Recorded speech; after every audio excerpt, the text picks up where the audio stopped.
Before the opening bell, U.S. futures have remained on the upside this after the S&P 500 added roughly 7 points to 33.89 yesterday, eventually surpassing the February record close of 33.86. This all as 34% of S&P 500 constituents traded higher yesterday. Now, after the markets closed, Johnson & Johnson in the headlines after entering into a definitive agreement to acquire Momenta, which is a company that discovers and develops the novel therapies for immune-medicated diseases. This in an all-cash transaction of roughly $52.50 per share, roughly $6.5 billion in total. Moving on, Target expected to soar after reporting quarterly sales that managed to beat expectations. Second quarter sales for Target jumping 24%. That's the fastest pace in the company's history. Adjusted EPS also beating forecast. Now, taking a look at today's market action, in terms of expectations on the data front, we have Nvidia as well as Lowe's. And on the economic docket this morning, before the opening bell, 7 o'clock in the morning, we have the release of the MBA mortgage applications. And then in the afternoon,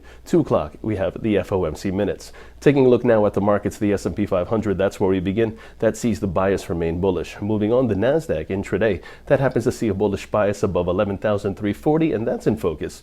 The relative strength index mixed to bullish. Long positions above 11,340 are favored, with targets at 11,470 and 11,530 in extension. This while the Dow Jones intraday, that sees a look towards 27,960.